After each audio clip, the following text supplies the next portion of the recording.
The sky burned red the day they came. Sarah Martinez pressed her face against the cracked window of the subway tunnel, watching the alien ships descend like black teardrops against the sunset. The creatures inside had traveled across galaxies, their technology beyond human understanding, their intentions crystal clear, complete annihilation of the human race. Within hours, every major city on Earth was nothing but ash and rubble. The survivors, scattered and broken, crawled into the deepest places they could find, believing their species was finished forever. But the aliens had made one critical mistake. They assumed that destroying Earth's surface would destroy Earth's spirit. Hidden in bunkers, caves, and underground shelters, the remnants of humanity discovered something extraordinary happening to their children. The radiation, the alien chemicals, the very destruction meant to end them, it was changing the next generation in ways no one could have imagined. These children weren't just surviving, they were evolving, becoming something more than human, something the aliens never saw coming. The attack lasted exactly 47 minutes. Sarah would remember that detail for the rest of her life, along with the sound her coffee mug made when it shattered on the kitchen floor. She had been getting ready for work, rushing through her morning routine in her small Chicago apartment, when the emergency broadcasts began. This is not a test. Seek immediate shelter. This is not a test. At first, she thought it was some kind of joke. Maybe a radio station prank gone wrong. But then she looked out her window and saw the massive ships hanging in the sky like floating mountains, blocking out the sun with their sheer size. The bombing started 30 seconds later. The sound was unlike anything Sarah had ever heard. Not the sharp crack of thunder or the rumble of an earthquake, but something deeper, more final. It was the sound of civilization ending. Sarah's neighbor, Mrs. Chen, banged on her door. The subway, the elderly woman shouted. My grandson says the subway tunnels are the deepest. Together, they ran down 12 flights of stairs as the building shook around them. Outside, the streets filled with people running in every direction, screaming, crying, clutching whatever they could carry. Cars sat abandoned in the middle of intersections, their drivers having fled on foot when the traffic became impossible. Sarah grabbed Mrs. Chen's arm and pulled her toward the nearest subway entrance. Behind them, the skyline of Chicago disappeared in brilliant flashes of light. The aliens weren't just destroying buildings, they were erasing entire city blocks from existence. In the subway tunnel, hundreds of people huddled together in the darkness. The electricity had gone out within the first 10 minutes of the attack. Cell phones provided the only light, though most had stopped working anyway. Something about the alien weapons was interfering with all electronic signals. What do they want? Someone whispered in the dark. Everything, replied Dr. James Sullivan, a geology professor who had been on his way to teach a morning class. They want us gone. For 3 days, they stayed underground. Some people ventured up to street level and came back with terrible reports. The city was completely destroyed. So was New York. Los Angeles. Every major population center across the globe had been wiped clean. But then something strange happened. The attacks stopped. On the 4th day, a group of volunteers climbed to the surface to scout for supplies. What they found changed everything. The air, gasped Maria Santos, a nurse who had helped organize the survivors. There's something wrong with the air. It tastes different. She was right. The atmosphere itself had been changed by the alien weapons. Whatever chemicals or radiation they had released during the bombing, it now hung in the air like an invisible fog. Most of the adults who breathed it for too long got sick, headaches, nausea, weakness. But the children were different. 8-year-old Tommy Chen, Mrs. Chen's grandson, was the first to show the changes. His grandmother noticed it on the 7th day underground. Tommy's eyes had always been brown, but now they seemed to glow with a faint golden light in the darkness. Grandma, he whispered, I can see everything. Mrs. Chen looked around the pitch-black tunnel. What do you mean, dear? I can see you. I can see everyone. Even with no lights. Dr. Sullivan examined Tommy's eyes with a small flashlight. The pupils didn't contract normally when hit with light. Instead, they seemed to absorb it, process it, and somehow amplify it. It's impossible, Sullivan muttered. Human eyes don't work that way. But Tommy wasn't the only one changing. 12-year-old Emma Rodriguez discovered she could hear conversations happening 3 tunnels away. 7-year-old Marcus Johnson found that he could touch broken electronic devices and somehow make them work again, even though there was no power source. Within 2 weeks, every child under the age of 16 in their shelter was showing some kind of enhanced ability. Some could see in complete darkness. Others could hear sounds from miles away. A few seemed to know things before they happened, warning adults about cave-ins or dangerous areas on the surface. The adults were amazed, terrified, and hopeful all at once. The alien chemicals, Dr. Sullivan explained to the group during one of their evening meetings. Whatever they used to poison our atmosphere, it's not killing the children. It's changing them. Changing them into what? Asked Sarah. Something better, replied Tommy Chin, his golden eyes glowing softly in the dim light. Something they didn't expect. As the months passed, the survivors established a routine. Adults would venture to the surface during the day to scavenge for supplies, while the children stayed below in the tunnels. It was safer that way. The alien ships still patrolled the skies, occasionally sending out smaller craft to scan the ruins of the cities. But the children's abilities continued to grow stronger. Emma Rodriguez could now hear alien communications from their ships overhead. She spent hours each day listening to their strange, clicking language, trying to understand their plans. They think we're all dead, she reported to the adults. They keep talking about how the surface cleansing was successful. They're not even looking for survivors anymore. This was both good and bad news. Good because it meant the aliens weren't actively hunting them. Bad because it meant the aliens planned to stay on Earth permanently. Marcus Johnson had become their unofficial technology expert. The 10-year-old could repair anything: radios, generators, even complex medical equipment they'd salvaged from destroyed hospitals. His touch seemed to restore broken circuits and dead batteries. It's like I can feel what's wrong, he explained to Dr. Sullivan. The electrons want to flow in a certain pattern, and I can help them find the right path. But it was Lucy Kim, a quiet 6-year-old, who provided the most startling revelation. One evening, as the adults were discussing rationing their dwindling food supplies, Lucy walked up to Sarah and tugged on her sleeve. "Miss Sarah," she said in her small voice, "why are you scared of us?" Sarah knelt down to Lucy's eye level. "I'm not scared of you, honey." "Why would you think that?" Lucy's eyes, which had turned a deep violet color, stared directly into Sarah's. "I can feel it. All the grown-ups are scared. You think we're not human anymore." The tunnel fell silent. Everyone was listening now. Sarah felt her throat tighten. "Lucy, you're still human. You're still children. You're just special." "No," Lucy said, shaking her head. "We're not human anymore. We're something new. And that's okay. We're still us inside." Dr. Sullivan stepped forward. "Lucy, can you tell us what you're feeling? What's happening to you and the other children?" Lucy looked around the tunnel at all the adults watching her. "We're becoming what Earth needs us to become. The bad air that makes you sick, it's like food for us. It makes us stronger.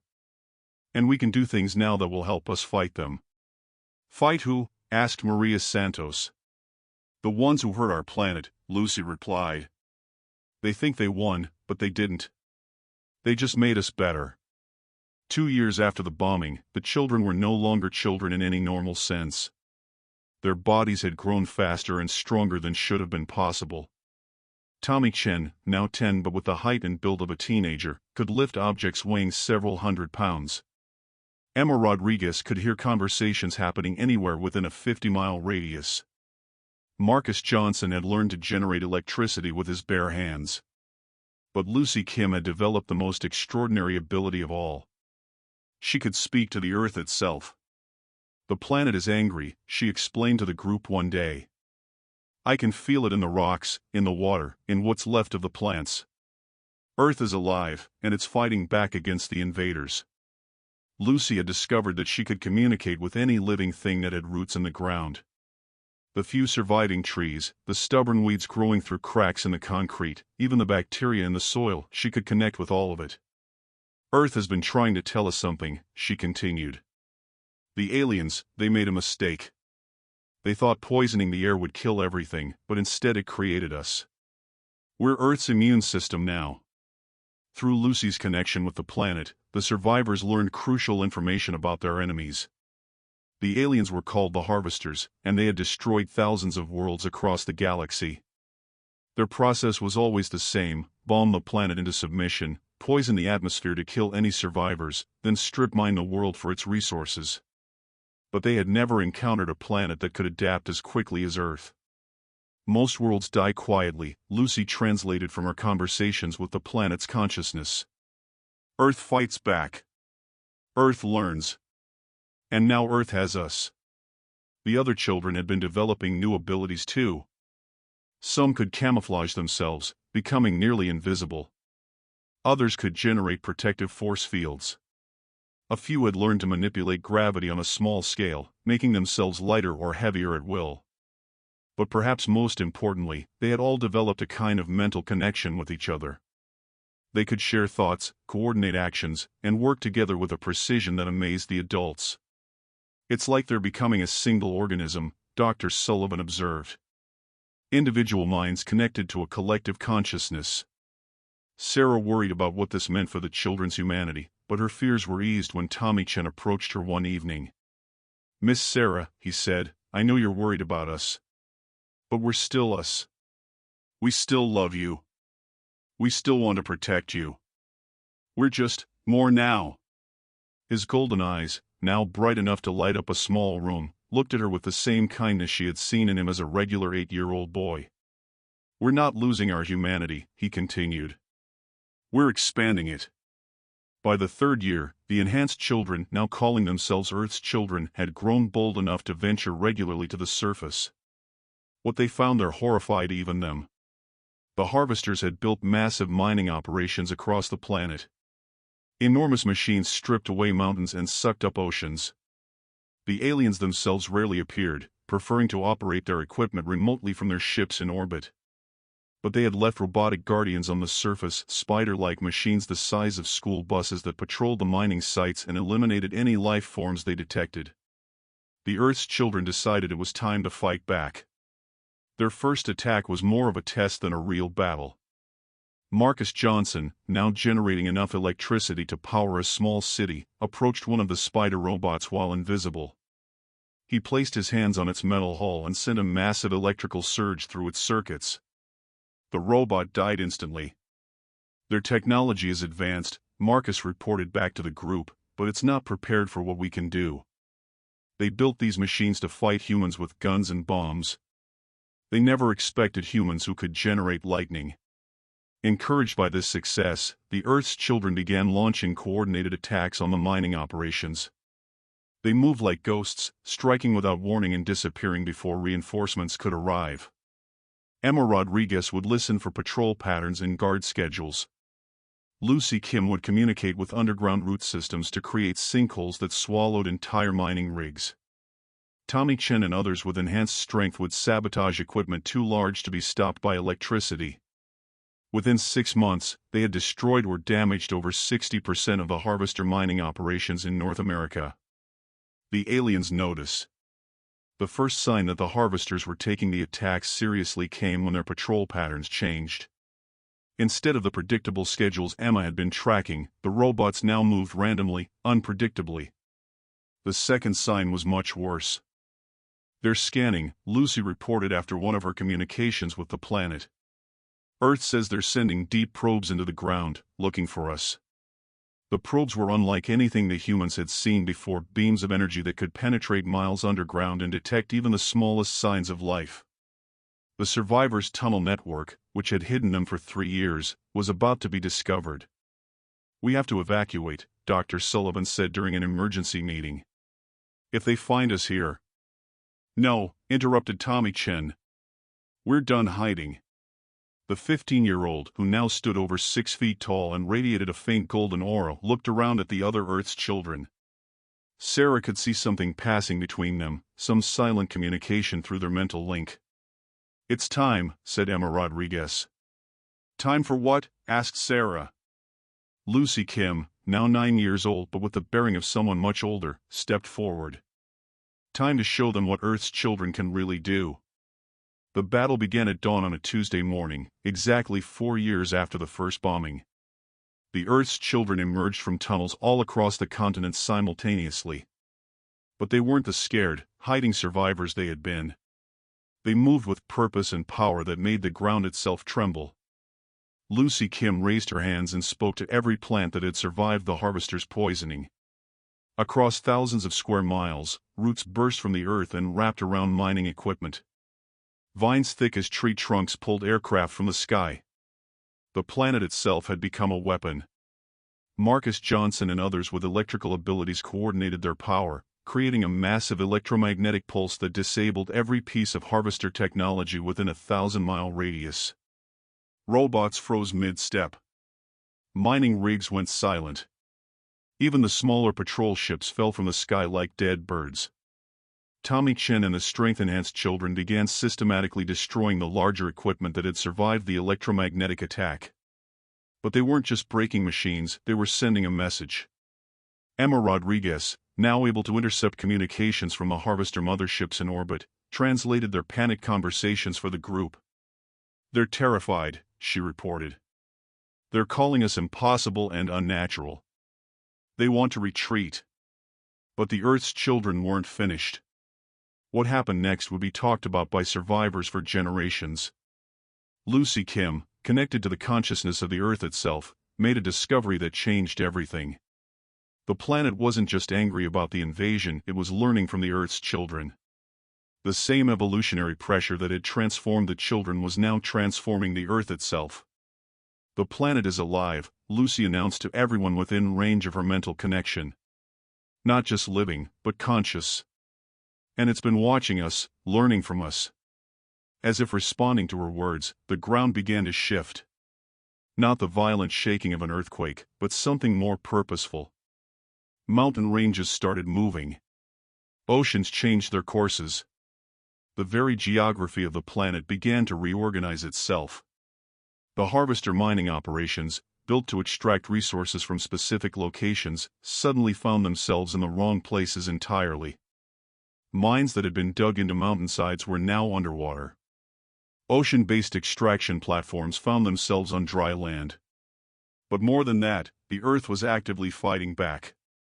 Sinkholes opened beneath harvester installations and swallowed them whole. New mountain ranges rose up to block their supply routes. Rivers changed course to flood their equipment. The planet had become a living weapon, and the Earth's children were its immune system. From their ships in orbit, the harvesters sent increasingly desperate communications back to their home worlds. Emma Rodriguez intercepted and translated them all. "They're calling for reinforcements," she reported. "They want to bomb the planet again, more thoroughly this time." But Lucy Kim was smiling.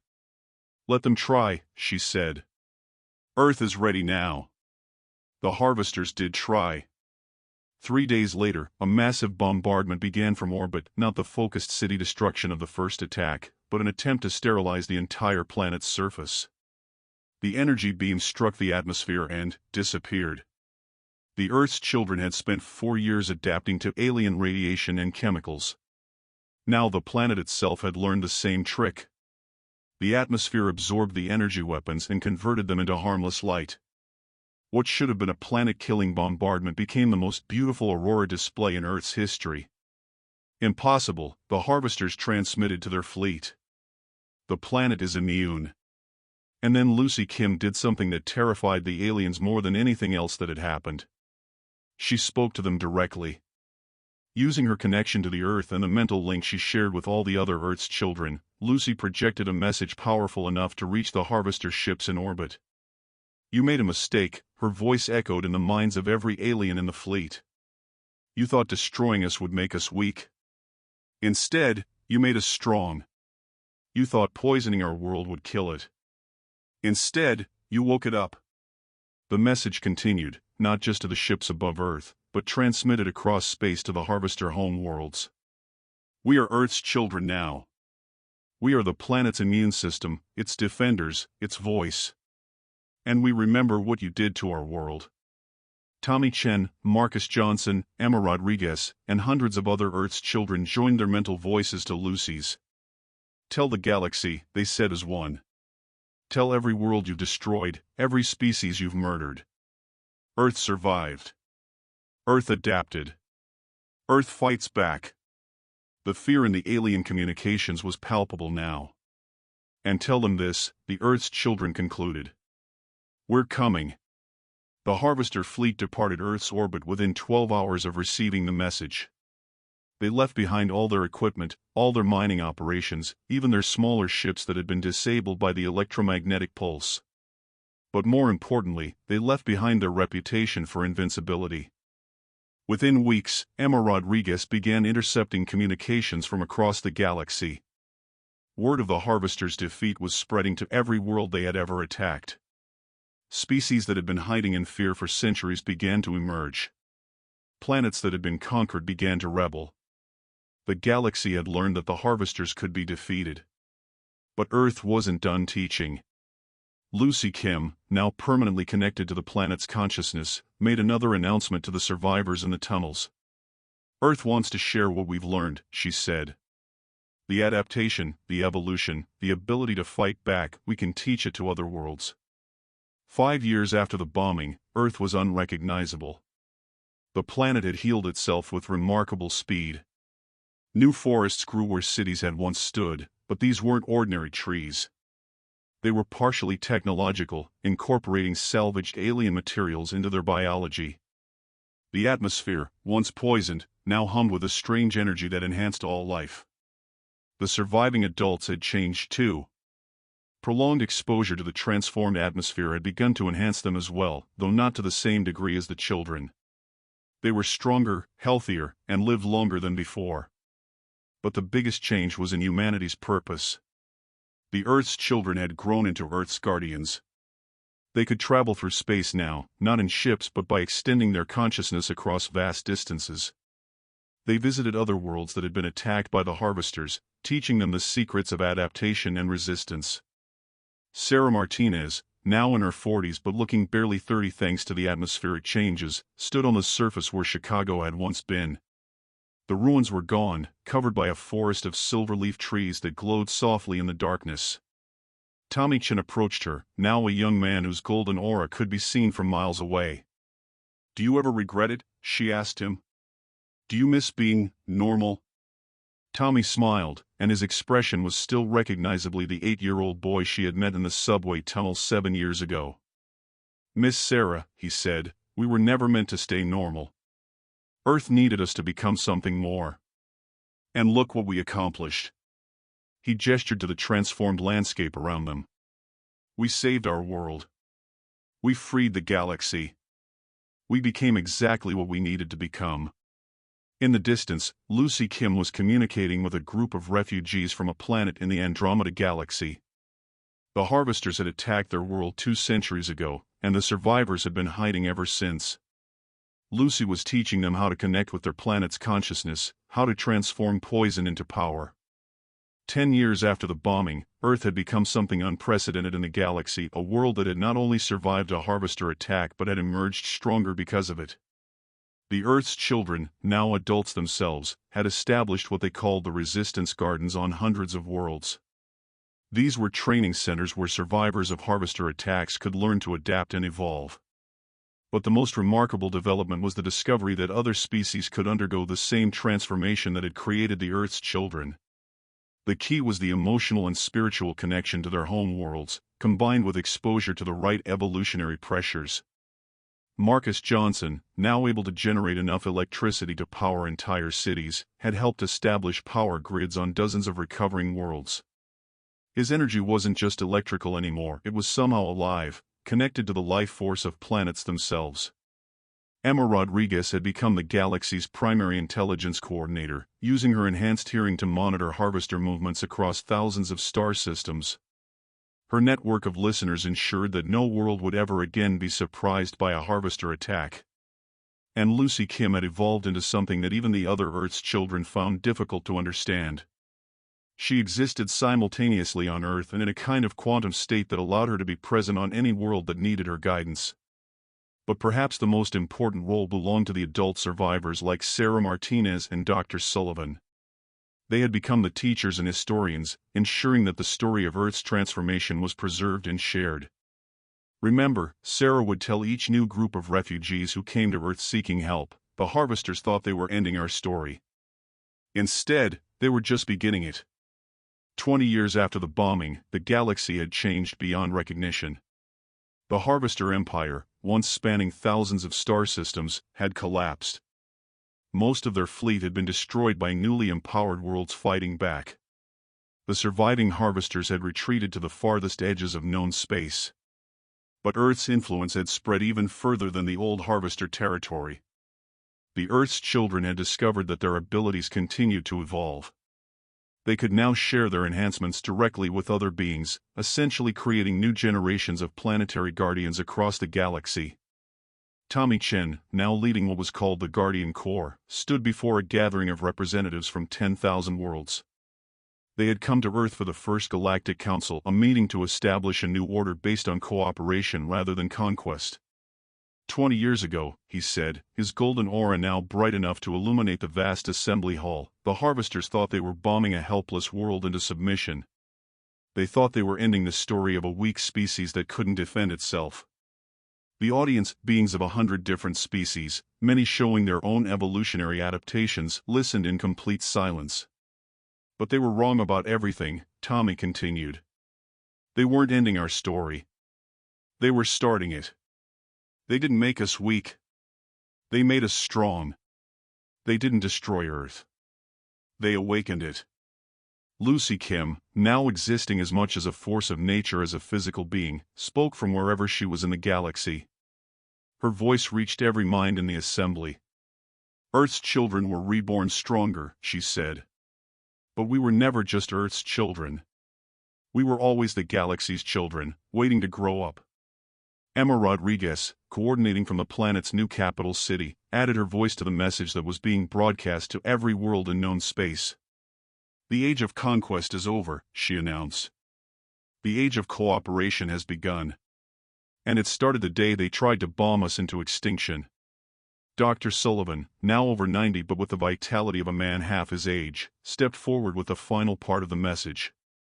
To any harvesters still listening, he said, and to any other species that thinks it can survive by destroying others, learn from your mistake. You didn't just attack Earth. You attacked the idea that life should kneel before death, that hope should surrender to fear, that love should bow to hatred. Marcus Johnson generated a pulse of energy that carried the message beyond the boundaries of the galaxy, into deep space where it would travel for millions of years.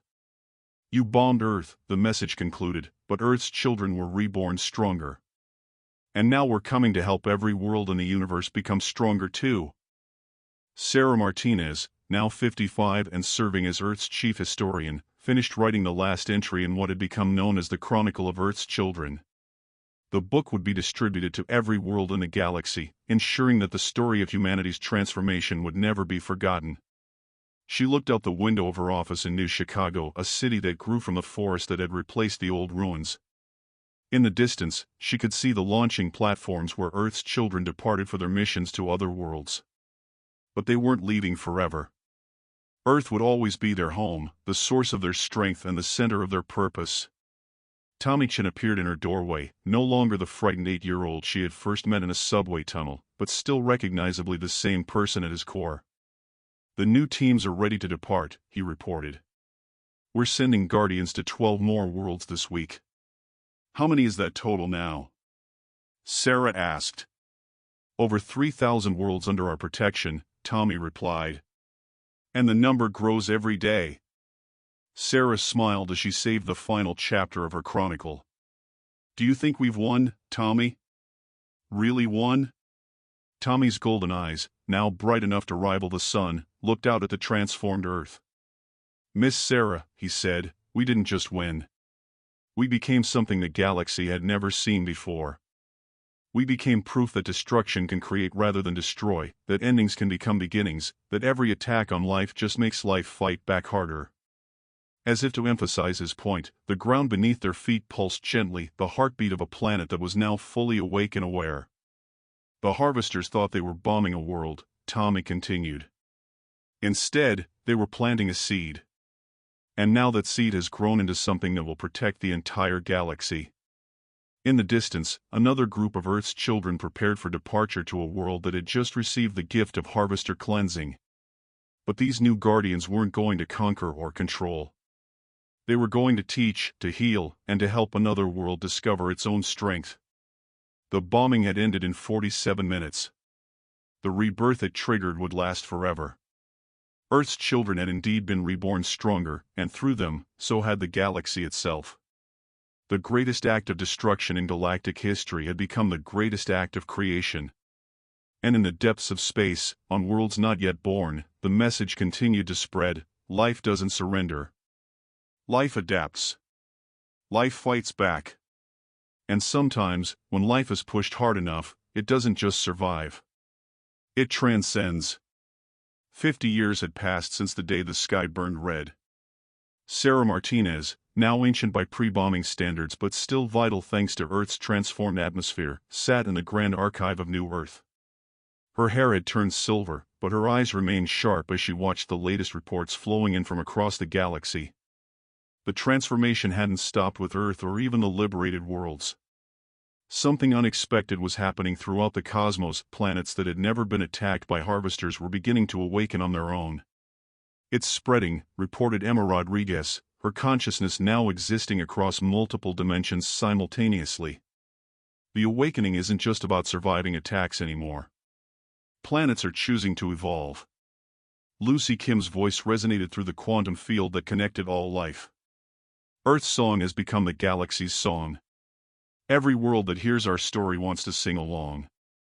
The phenomenon was unprecedented. On Kepler 442b, a peaceful agricultural world had spontaneously developed a collective consciousness among its plant life. On Proxima Centauri b, the indigenous crystal formations had begun generating their own protective energy fields. Even uninhabited worlds were showing signs of self-awareness. Dr. Sullivan, now 120 years old but with the energy of somewhat quarter his age, had spent decades studying this galactic awakening. It appears, he announced to the Council, that consciousness itself is contagious.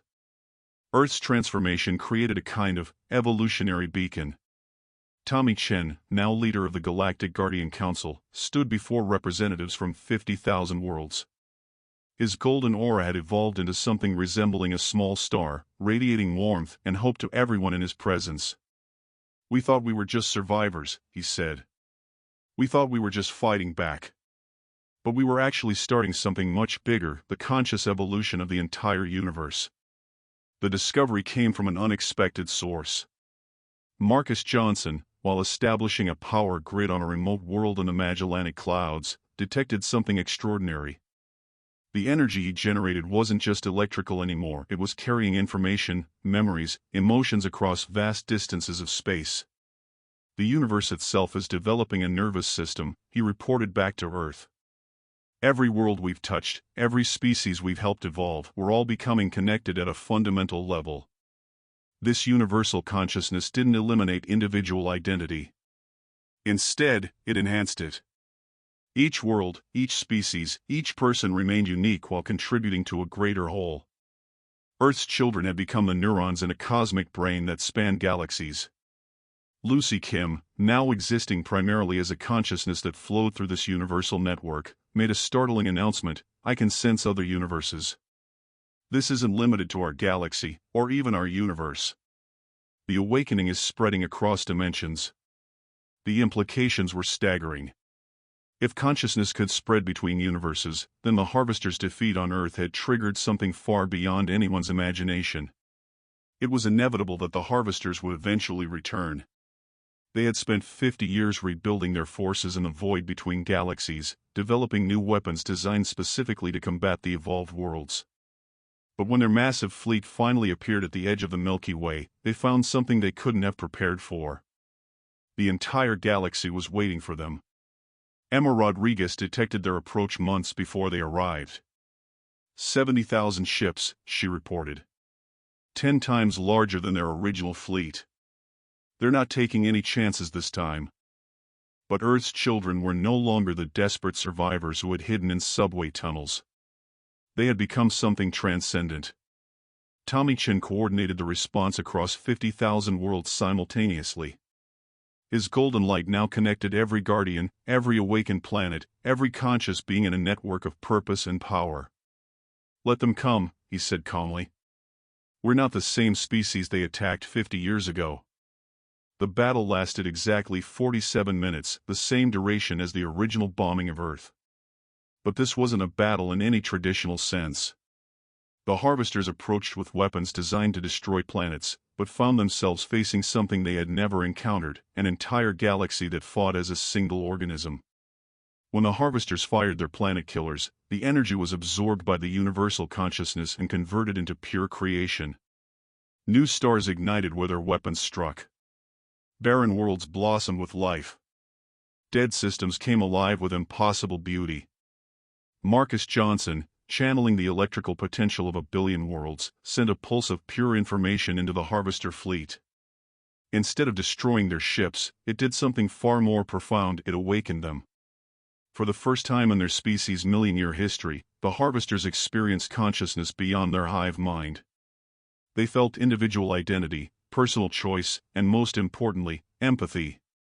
The change was instantaneous and irreversible. Harvester ships began shutting down their weapons. Their crews experienced emotions they had never felt: wonder, regret, hope. Lucy Kim's voice reached every harvester mind: "You don't have to be destroyers anymore. You can choose to be creators." In the aftermath of what historians would call the Last War, the universe entered an age of unprecedented cooperation and growth. The former harvesters, now calling themselves the gardeners, used their advanced technology to help heal the worlds they had once destroyed. Their million years of experience in manipulating matter and energy, previously used for destruction, became tools for restoration and creation. Sarah Martinez, now serving as the universal historian, documented the transformation. "The bombers became healers," she wrote. "The destroyers became creators. The harvest became a planting." Earth remained the symbolic heart of this new universe, but it was no longer unique. Every world had become conscious, every species had evolved beyond their original limitations. Tommy Chin, his consciousness now spanning multiple galaxies, reflected on the journey that had begun in a Chicago subway tunnel. "We were never fighting for survival," he realized. "We were fighting for transformation, not just our own, but the entire universe's." 1,000 years after the bombing, a young girl on a distant world asked her teacher about the old stories. "Did it really happen? Did the Earth children really change everything?" The teacher, whose species had evolved from creatures that once crawled in the mud of a forgotten planet, smiled with eyes that held the light of stars. "Child," she said gently, "you are an Earth child. Every conscious being in every universe is one of Earth's children now." The story didn't end, it just kept beginning. Above them, the sky shimmered with the aurora of a fully awakened planet. In the distance, ships departed for other universes, carrying the gift of consciousness to realms that had never known it was possible. The universe had become a garden, tended by gardeners who had once been bombs, watered by tears that had once been despair, growing toward a light that had been born from the darkest moment in galactic history. And in the quantum foam that underlies all reality, Sarah Martinez's words echoed eternally: "They bombed Earth, but Earth's children were reborn stronger." The bombing had lasted 47 minutes. The rebirth it triggered was still spreading across infinity. In the end, the greatest weapon ever used had become the greatest gift ever given. The universe itself had learned what the children of Earth had always known: that life doesn't just survive destruction, it uses destruction as fuel for transcendence. And somewhere, in a small archive on a transformed world that had once been called Earth, a golden light pulsed gently, the heartbeat of a cosmos that had learned to live, to love, and to grow forever. The seed had become infinite.